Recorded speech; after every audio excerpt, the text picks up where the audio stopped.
इसलिए भगवान से कभी शिकायत नहीं करनी चाहिए कि भगवान तुमने हमें ये नहीं दिया, भगवान तुमने हमें ये नहीं दिया।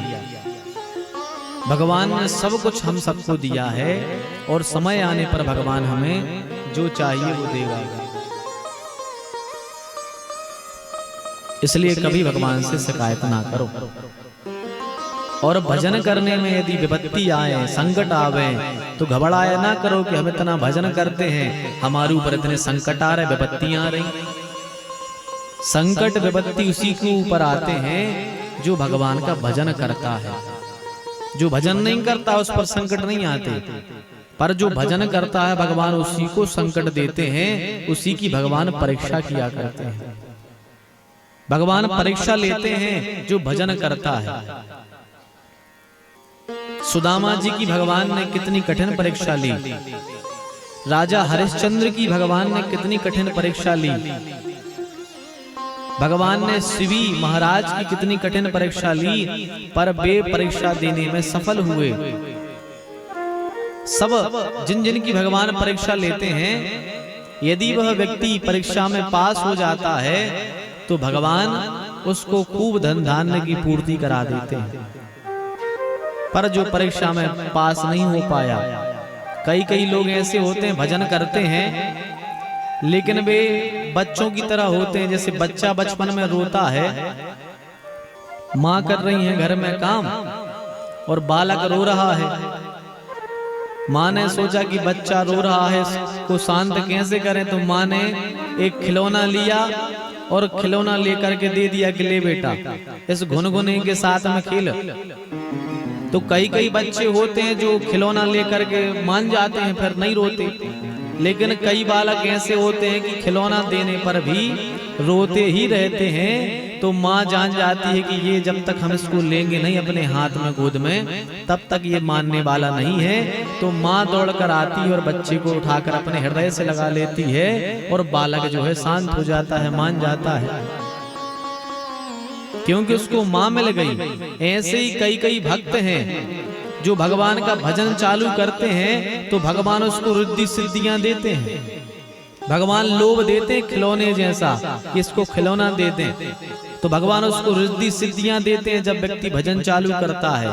तो कई भक्त रिद्धि सिद्धि में फंस करके उसी में फंसे रह जाते हैं, भगवान को भूल जाते हैं, जैसे छोटा बालक खेल खिलौने में फंस जाता है।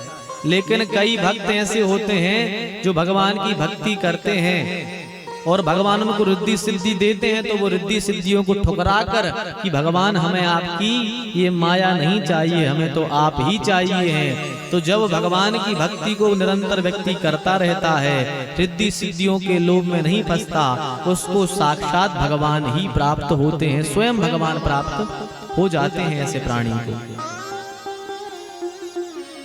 इसलिए सुख दुख तो ये जीवन के रथ की तरह पहिए हैं, ये तो आते ही रहते हैं। हमें सुख दुख से भजन का कोई संबंध एक साथ नहीं जोड़ना चाहिए कि भजन का ये प्रभाव है सुख दुख, भजन का कोई प्रभाव नहीं है भैया।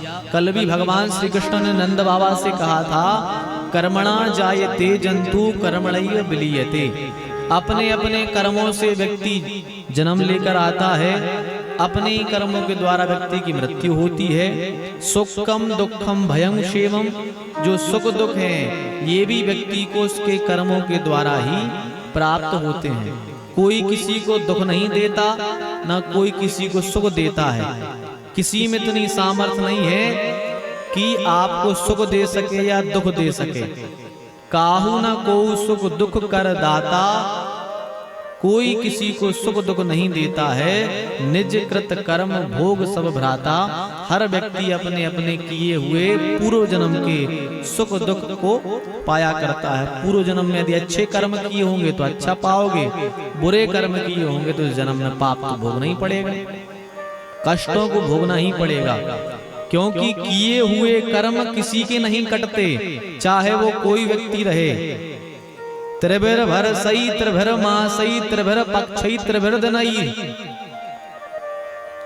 व्यक्ति ने यदि अच्छे काम किए या बुरे काम तो शास्त्र कहते हैं त्रिभर बरसई त्रिभर मासई, 3 साल में, 3 महीने में, 3 पक्ष में और 3 दिन में, 3 मिनट में, 3 सेकंड के अंदर उसको अपने सुख दुख उसके जैसे उसने पाप पुण्य किए उनको भोगना ही पड़ेगा। व्यक्ति को कर्मों का फल तो भोगना ही पड़ेगा, कितना ही कुछ कर ले भाई। इसलिए जीवन में अच्छे कर्म करो। यदि जीवन में अच्छे कर्म करोगे तो परमात्मा के सामने परमात्मा से नजरें तो मिला पाओगे। अरे इतने अच्छे कर्म कर जाओ कि परमात्मा के सामने आंखें नीची खड़े करके ना खड़ा होना पड़े आपको, परमात्मा से बिल्कुल बढ़िया बात कर सको। ऐसी इतने कम से कम अच्छे कर्म कर जाओ।